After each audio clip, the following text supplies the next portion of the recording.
get started, friend. I'm with you. Yes. Hi, Dr. Kia. How you doing? Honey, it's Monday. I'm doing the best I can. Okay.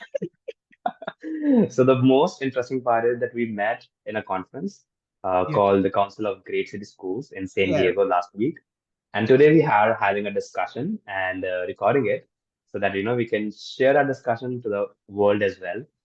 Because I love that. And I think me and Dr. Kia, we share a lot of common set of values. The direction that we are working in the school domain is also pretty exciting. So I think we wanted to have a discussion on how we should work together, and we're converting that into a podcast. So how cool is that? That's like new thing. I agree. And you know what? I am a person who believes that you get further faster when you bring others with you. Nobody's going to be able to make lasting impacts like rowing a boat alone. You know what I mean? Yeah. So it's really good to talk to others to see what they're doing, to see if there's any way, even just to support. And I Yeah. think sometimes, especially, and you know this, as a founder, it's like, I really want to do that, but how to do that or how to get started. And so I feel like conversations like these are like so important to just be Yeah. like, hi, friend, this is what I do. Who are you? What do you do? Tell me about that kind of thing. So I'm so glad that we get the chance to talk. Absolutely. So why don't we start a discussion about knowing more about you, your background, what you're doing right now, and then I would like to give a little bit brief about myself as well. So you go Oh, first. I'm going to ask about you since you done made me go first. I'm going to definitely circle back and talk to you. Of course. So in brief, I was a student that would have been called high risk. So Okay. my mother had four children by herself. I was raised by her and my grandmother and not in a great neighborhood. And Mm-hmm. uh, over the course of my school experience, I went to private school, sort of suburban school, and then the regular schools that I graduated from, right, which were my district schools. And at every single school, I was treated differently. I got to learn different things. My mom was treated differently. So I became a teacher and I wanted Okay.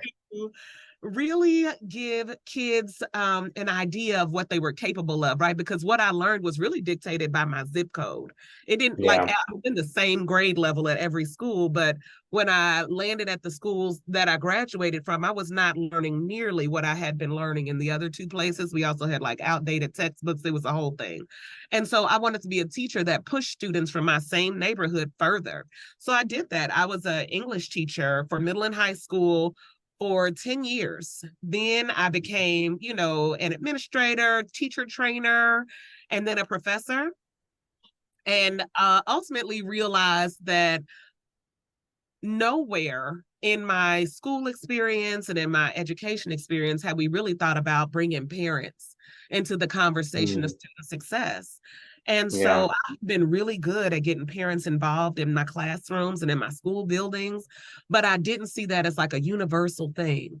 So even when I Mm. started taking over in teacher preparation programming, that wasn't a thing. And so I started Red Apple Education, and what we really do is work with school systems to build the parent relationships needed to make schools safe and healthy for kids and families so kids can like safely grow, and be their best selves at school. And we Yeah. do it three ways basically. We offer mental health support for families. So we connect families to licensed therapists. And we pay Okay. for their initial sessions. We get them signed up for Medicaid where they need it and get them handed off so they can continue in care. We also do safety audits for school systems. So we have our internal rubric that we've created, and we use it to audit school system practices. How are you making school a welcoming place for not just kids, Mm. but for their families and communities as well? And what could Mm-hmm. be better, that we make recommendations. And then the third thing we do, and one of my favorite, okay, because I feel like if you've been a teacher, Mm. you're like a forever teacher, is we do teacher Yeah. development. So Okay. every other month, we get like right now, it's happening this Saturday, but we Mm-hmm. get almost 50 to 60 teachers. We have to cut it off. 50 to 60 teachers who come and learn along with us on their own time best practices for building parent relationships. And it's always a good time. And so doing this program helps me to open the eyes of school systems to the population they're overlooking, which is parents. Mm-hmm. Yeah. Like you're not going to move students if their families don't understand what you're doing. That's just the Yeah. beginning and the end is it doesn't matter what I do here at school. I got to go home. And if my Hmm.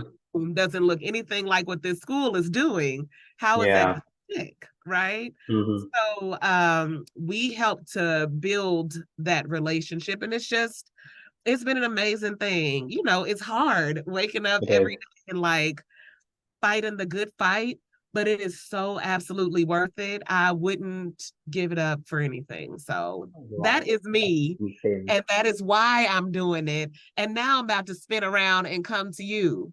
What in the whole wide world has you doing software for SEL support? And Yeah. why do you even care about SEL support? How did you get here, friend? No, absolutely. I'll come to you. But first, while you were speaking, I made quick notes, and you have touched upon so many data points in such a short time. So I started with inequality depending on zip code. You said the parent engagement. It's a direct relation to the enrollment decrease in public schools, which is as high as 15% in some districts. And that's why when the enrollment is decreasing, the schools are losing money, which is they're definitely going to impact other students as well. So you talked about parent engagement leading to lack of enrollments. You talked about the mental health support, and especially when so many of the therapists are not accepting any insurance, and you making sure that those people can do it, or they are able to identify. Oh my God, you're blowing my mind. Teacher development, so important topic because at the end of the day, you have been there. If the teachers are not train themselves with the new technologies, with the new practices, they can't upskill. So, oh my God, you just picked up so many topics, and I want to just deep dive into all of them. But first, let me give an answer to and give an introduction about myself.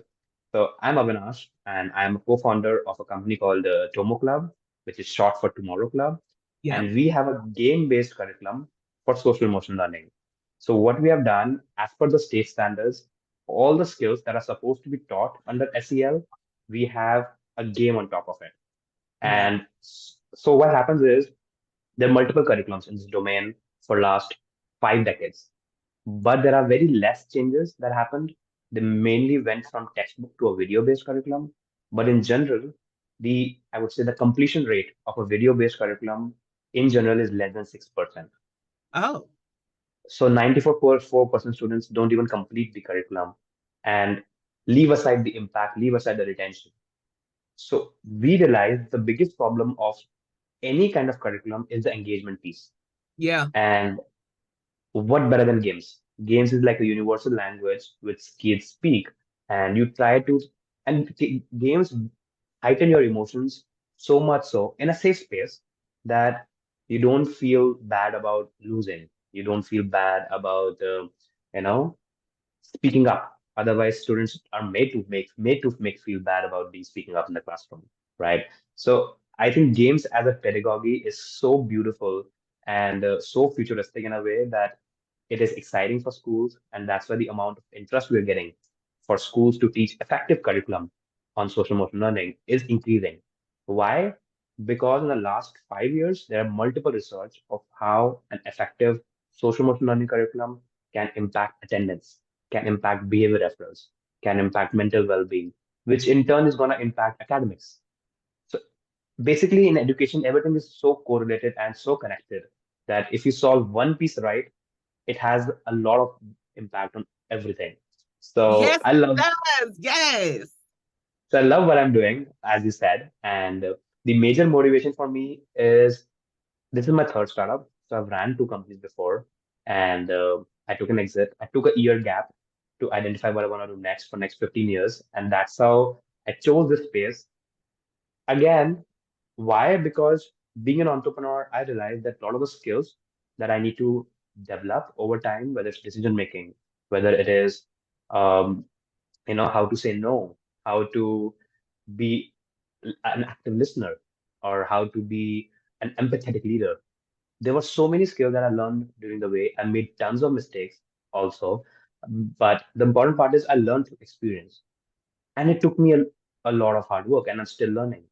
So my motivation was that if I had to learn math in a similar fashion, I would have not learned even at age of 50. So why about SEL? Why these skills have to be learned only through experience? It should be learned through deliberate practice. And just like we do math problems, just like we do English comprehension, we should do SEL skills development so that other students like me should not feel that, okay, by the age of 30, they're even just learning, right? So I can go on and on, but thank you so much for I asking. love that. So I hear you saying that really the battery in your back and what's keeping you doing this is the idea that the skill set that you needed to start three separate companies, you kind of had to bump into and learn along the way, the soft skill set that you Yeah, needed. And you're like, really the approach that you're taking to gamifying SEL is really teaching kids like life skills that they're going to need. So it's not just, because in school systems we think we need, kids to know about SEL so they can manage their feelings and emotions in school, but it's bigger than that. It's like, in addition to being able to manage yourself, you need an awareness of others. You need to know how to um, communicate and partner effectively, how to get people kind of on board and that kind of stuff with a common vision and all of those, and even identify what the issue is effectively. And all of those are soft skills. And you're like, I wish I had learned this faster because then, exactly. right, you could have been like, on company number 50. I cannot believe you have had three startups. That is bold as hell. I love that because it's hard. And the fact that you started two and like exited, and now you're on your third, congratulations to you. That is a Thank you so lot much. of purpose that you have put in, a lot of, you're right, that does take a lot of skill set and a lot of, what's that word we used to use in education? Grit and resilience Yes. to say, I'm going to get up and I'm going to try this now and I'm going to try this now. That's amazing. I tell you one thing, in this world, while you're growing up, you will know everything just by the term. Let everybody say that, think from someone else's shoes. Everybody say that, listen before you act. Or I would say that, all these phrases are just phrases because when the time comes of the hard time comes, you tend to forget and go with your instinct. The Yes. problem is that how can you develop that instinct which automatically incorporates all these phrases, and they're not just phrases. And that's only going to happen when you deliberately practice for this. So Yeah. what we do is every game is kind of a situation because it's a game, and it's a multiplayer game because none of our games are single player. So you can't just play by yourself on your screen. You have to have invite other friends, and of course it's a curriculum, so the teacher hosts the game, but then they have to play together as a team and compete with other team. But the point is, we are putting them into those situations where they have to talk to each other. They have to resolve their conflicts during the game because time is running out. Ah, And so there are so many game mechanics involved, and I am so glad that I could, as an entrepreneur, my first job was to get the right team together, and I was able to get the best curriculum directors, the best game designers who have developed more than 200 games, mostly in STEM in the schools in the US. But even if they have an idea of STEM, they're able to understand how the student behaves. So a great team of designers, psychologists, and every day is just increasing. I have a question for you because now I just thought of Yes. one. So, big picture, right? What is your vision for Tomo Club? Like, we are 5 years in the future. Okay. What would you like to see happening with Tomo Club that you are sort of laying the foundation for right now? Okay. So there are multiple dreams, but I'll start with a couple of them. I love that there are multiple. Come on, friend. Okay. So the first one is I'm working with schools, and in a lot of schools it's an elective. So there are clubs after school where we are a part of, and in some places we are taken up, we are opted in by the parents, and it's not a mandate. In some districts there's a mandate, so that helps. But I want Tomo Club to be a part of in school, in classroom setup once a week minimum. So it's given as equal importance as the core English math reading. And when I say that, there has to be a lot of policy change, and it is happening as we speak, of how a school funding is tied up to it, Yeah. where just like a school math and reading skills or reading capabilities is tied up to the funding next year. how can the students' mental well-being or the social emotional skills, because there are a lot of assessment companies which do that, how can that be a part of the tied up to the top funnel of the school or the top line of the school? That is one, and that's going to be huge, and it's happening. Secondly, that I think is when you play a game, it tells a lot about you. It tells a Mhm. lot about your risk taking. It tells a lot about your curiosity. It tells how well you are working together as a team. And with AI coming in the main front, the biggest question is what are the skills that are going to be relevant 20 years from now when you enter the job market? What are the skills? We don't know. None of us know. But Right. one thing we can assume, and it's a relatively, I would say, I would say good assumption that these skills are still going to be existing. Yeah. You will still have to work together. You still have to collaborate. So whether it's your professional life or interpersonal life, these skills are going to be evergreen. And we want to create more and more AI part on top of our engine so that we can deliver better to students. And it's a lot of things going on, but I think it should be a mandate in a lot of schools.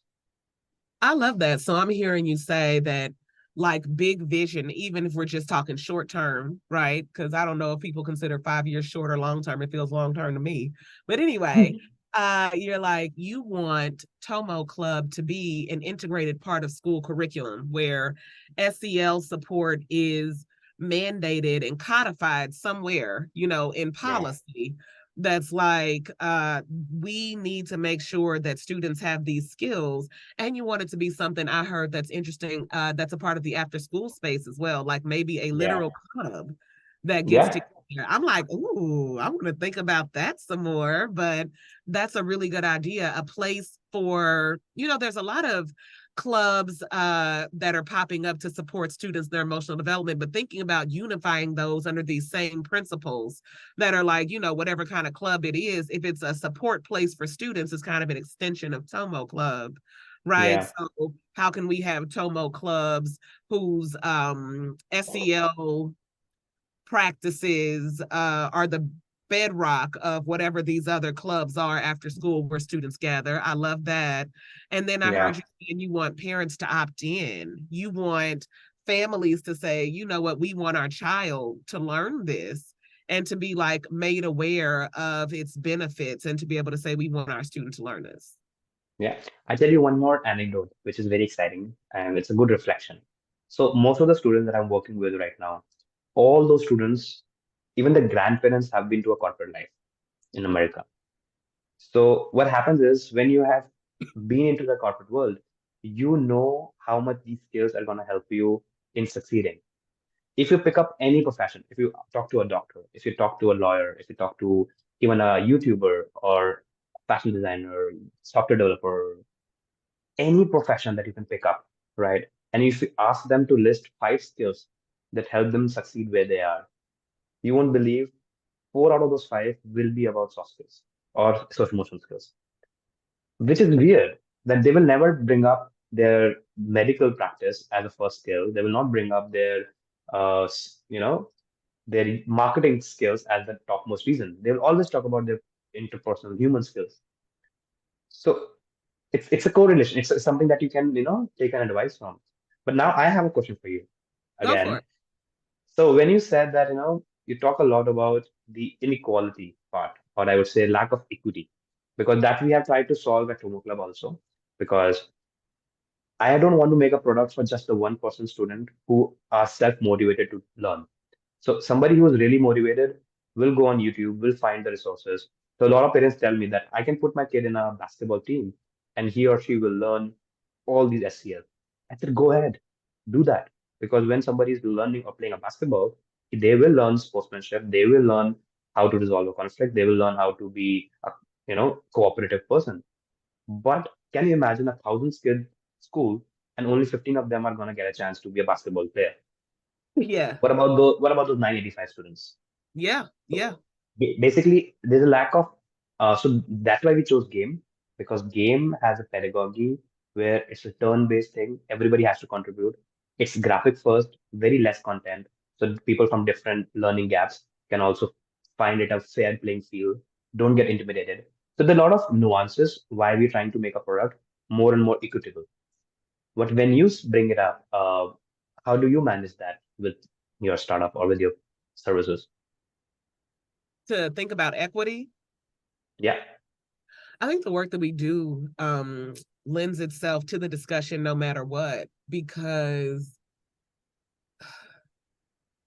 when we talk about making schools safe and healthy for kids and families, we Hmm. really mean all of those families. And the fact that school isn't really a safe place for any family at this point means that we Yeah. are bound to hit our goal. I think that, and I always talk to school partners about this, there's just been a lot of focus about making sure that we're considering every student, but we still push out every family.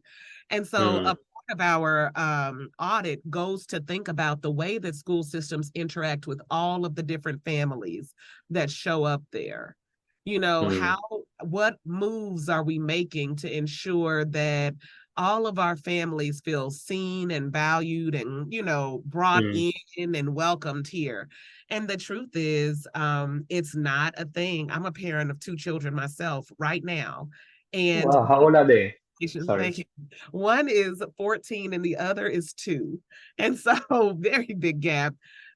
Unfortunately, very similar school experiences. I am Hmm. still Oh, damn. having the same conversations with my second child that I did with my first. That's like, I'm a parent and I don't feel seen here. I don't feel heard here. Even though I'm telling you I need these things, I'm not really getting that here. And I just think that the more that we can work to get school systems to be more inclusive of the communities that children come from, including their family communities, the more we are helping them to be equitable, because equity just means all, right? And so Exactly. all families then should have a place, and they just don't. None of them do. None of them do. It's rare. Yeah. It's when I run into a school system that's like, oh yeah, we got that, we got that. There are some, but my God, Yeah. it's a bunch more that have nothing. Okay. Now this brings me to a very interesting question again. So my parents, if I tell them that, go ahead and get yourself, diagnostic tested on a regular checkup, they're scared because they're like something might pop up and it might scare them, right? So a lot of things happen in the same way in the school system. When you tell them what's the problem, they wanna ignore it because ignorance is bliss, right? So when you go ahead and tell them, how do they take it? Is it like they are asking for it and they're reaching out to you, or you giving them and showing them the mirror? How do you deal that? I just had this conversation, and really it's a both and, right? Hmm. So, on the one hand, we talk to school boards specifically. And the reason school boards to me are the right place to begin is because we have this climate right now where parents are demanding to know more of what's happening in schools, right? They're like, Hmm. I want to know what you're teaching. I want to know what my child is learning. I want to know, who's in the building and who's doing what. And so it is, in some cases, making school board meetings more about parents desiring access and Hmm. less about what school boards are actually supposed to be accomplishing, right? So I think Yeah. seeing this growing trend of information requests and meetings being taken over by parents who just want to know what the heck is going on has boards with an awareness that there should be something, right, in Hmm. Hmm. place, which is why we are able to say we can help you look at what you are doing and make recommendations, right? So that you all can get in step with the parent communities that you serve. That's one thing. The other thing that we do is our teacher development is completely free and open to every teacher that Nice. here locally. So I'm in Missouri, Hmm. in the Midwest. And Hmm. we open our teacher development to any teacher that can get here. And so what we do is kind of, we're building like a ground up momentum where teachers are saying, even though our district doesn't have any of this in place, we recognize the need to have better relationships with our families. So if you will tell us, we will use it. And so we're Yeah. doing it in that way. So it's like a top down and a bottom up kind of thing. We're equipping teachers Yeah. who are ready to jump in there and get started while their school systems catch up by saying, dang, we should Mm, really think about how to better integrate parents into the work we're doing here. that is so amazing idea, actually, Yeah. Kia, when you're covering up all bases and makes sense. So when you start hearing the same thing from the top cadre as well as from the on-ground frontline teachers, I think it's gonna have much more profound impact, and it makes sense, right? Well, you have to Of have an advocate. Think about this.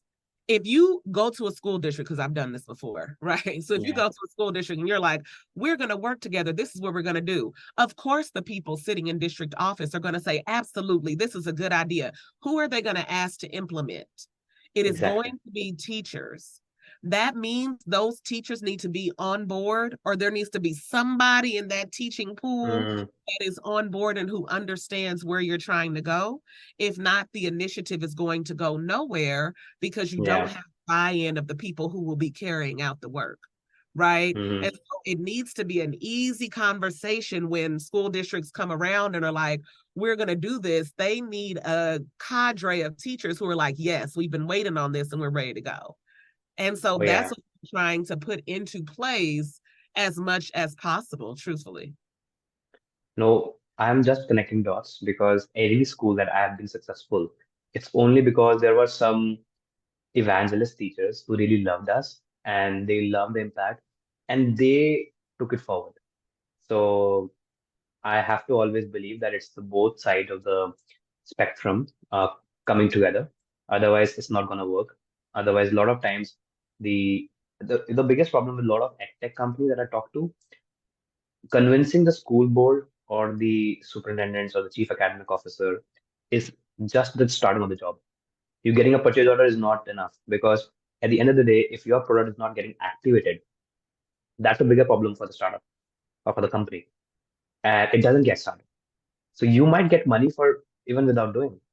The point is that your entire effort is to get the product activated because that's what you made it for. And that's why student parent engagement or teacher engagement is so important. We do a lot of webinars for the teachers and the parents in the school we're working with so that we invite them, we actually play the game to show them what we do. And so You that they're know, not, go ahead, finish your thought because I have a question, but go yeah. ahead. So yeah, we do these webinars and they're really effective to get it more and more better. Here's the thing, teachers don't get enough development in the things that matter. I said what I said. They don't Yeah. get enough support for the things that are happening in their classroom on the ground. And that's why I believe teacher development should be voluntary. They should get to pick, right, the things that Yeah. they are going to do. But also, we incentivize teachers. So I don't know if you all do that, but we incentivize them for coming to every single development session that we attend. We provide childcare because ours happens on the weekend on their own time. So they literally Mm, come for a Saturday session with us. Like this Saturday, it'll be like 9 a.m. to noon, right? They start arriving at mhm. about 8:30. We provide them food, we provide childcare, they get an incentive, and they get a chance to learn from other teachers in the classroom what is Yeah. working well. And so that may be another route to take. If you have teachers who are early adopters, then maybe they do the webinars and they're like, this is what I've done with my students, and this is what's worked in my classroom, or this is why the TomoClub has been really effective for me, because then people believe them, right? Yeah. They don't Yeah. need to hear from me. I think of myself as a convener, right? They learn from one another. I just help to make sure that the people who are leading the sessions, because they go to several breakout sessions, they can rotate between whatever they want to hear when they're with us. Yeah. I just make sure that the sessions are cohesive, that Yeah. everybody, that is, but maybe that because our feedback has been number one, they appreciate that their time, they're getting some type of incentivizing for it. They love the childcare, so you don't have to worry about that. And they also love that they're hearing from people who are doing the same job. So then they're Yeah. like, oh, okay, I understand how to use it. And if I don't, I have a contact with someone who can help me Hmm. figure out how to do this. So that may be something that helps as well. You know what? I just texted one of the teacher while we were talking that, let's do a webinar and you take the lead. And Yes. And let them uh, totally show all the features that work for them and talk about how their kids have been using it, because that's what people will listen to. Like, oh, okay, somebody is using this. And I find that it's most effective when I go to districts and say, we're actually already working with your teachers. Let me tell you how. And they're like, Yeah. oh, so then it's like, oh, you're already here. We are. Work with Yeah. us, you know? Yeah, absolutely. So, tell me, like, do you guys create your own content, or do you guys recommend any program to the teachers or the school district?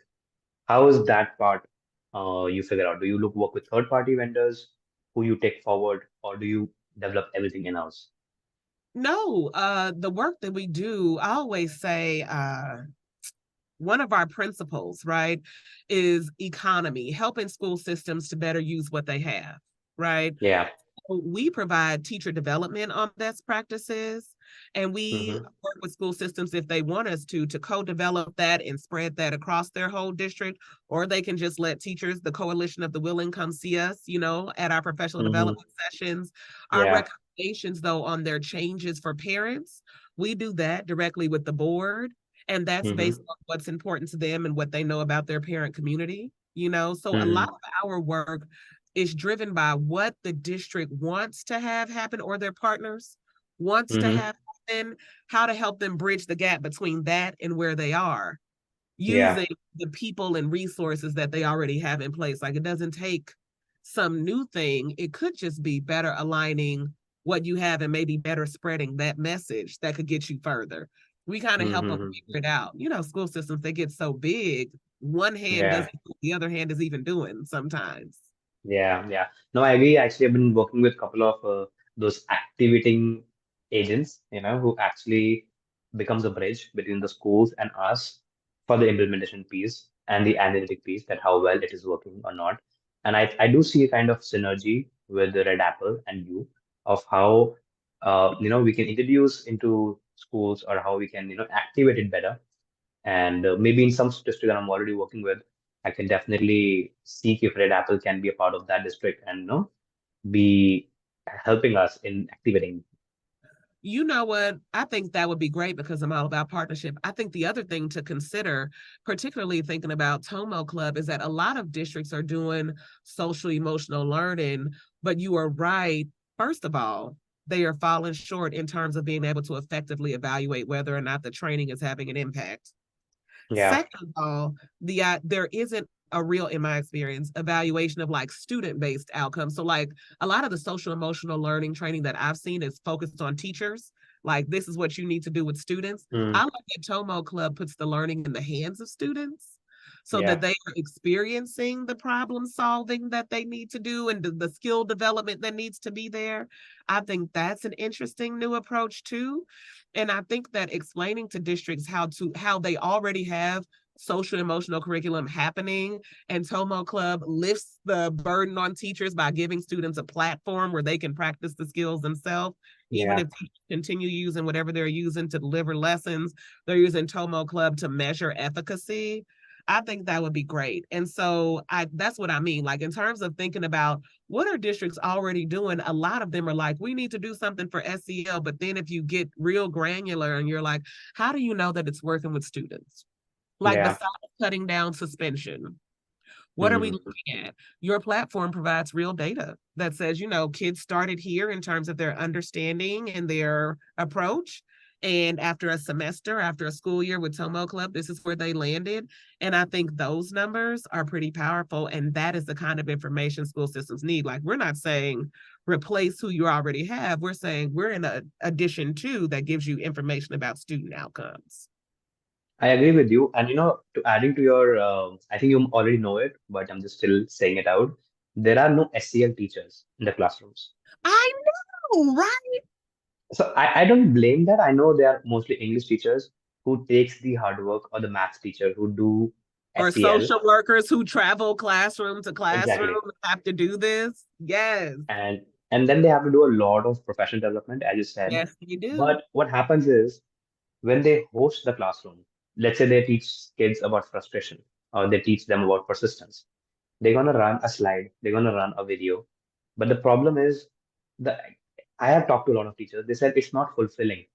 I And like, know. why? They're like, we are talking about it, we are asking questions, but it's hardly one or two students who are participating. Other of I, them are kind of all lost in the different world altogether.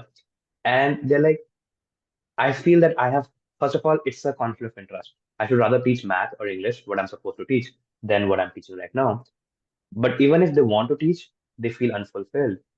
And that's why when we came in with that idea, the teachers can host the game and the kids are playing. But what we do is with every game, we give teachers a lesson plan. And that lesson Oh, plan usually is a way to reflect upon the games. So it has certain pointers which the educators can use in the discussion zone. So let's say 10-minute game and then 10-minute discussion. So as you were saying, the discussion piece is the most educational piece when it comes. yes, and Yes. because I totally see this bumping for some districts, right? Like, no, we're committed to doing morning meetings, or no, we're committed to doing X. I think people need to understand how TomoClub fits with what they're already doing. So maybe your morning meeting discussion question is the question from TomoClub. Do you see what I mean? So that way, they're Mm, still sticking in whatever it is they've already chosen to do. Yes, they are. But yeah, we are measuring student outcomes by saying we're giving the kids time on this game and then we'll come together, or we'll come together and then we'll release the children to play the game. But it doesn't mean that one has to do away with the other, because people get tied. People get tied to their partners, their curriculums, their methodology. Like, no, we are yeah, doing this. We have no way to measure it, but we're still going to do it and you can't take it from us. And you're like, okay, exactly. fine, do that. Let us provide a way for you to show that it is making an impact. So Yeah, I think absolutely. it's amazing. I think it's amazing. I love what you're doing. I could not imagine doing it, right?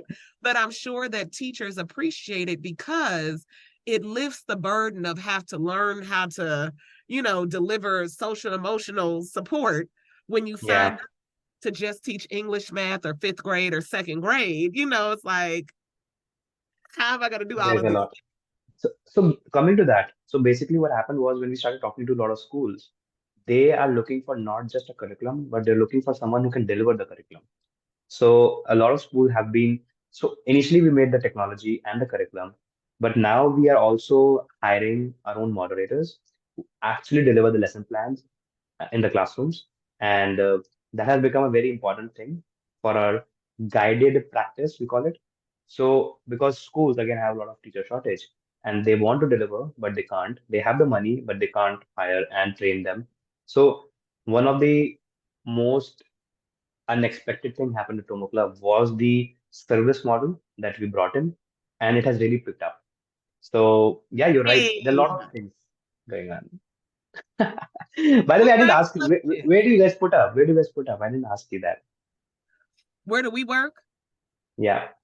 So we do everything everywhere, basically. Okay. We have worked with school systems in Missouri, Kansas, Colorado, Louisiana.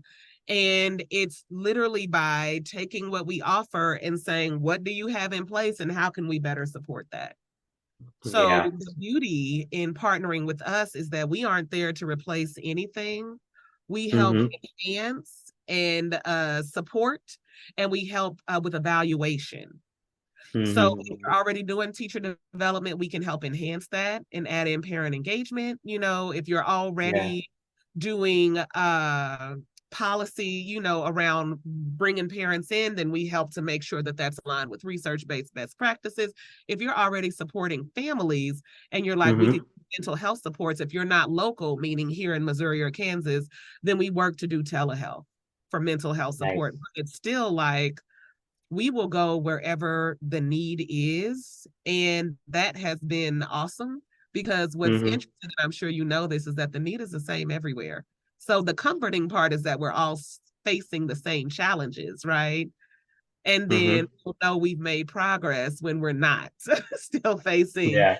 the exact same challenge. We're having a different conversation. So this is done. When I'm next time in Kansas City, I'm definitely, visiting your office and visiting your schools. It'll be fun. And yeah, thank you so much for doing this. It was lovely discussing and it was very mind stimulating.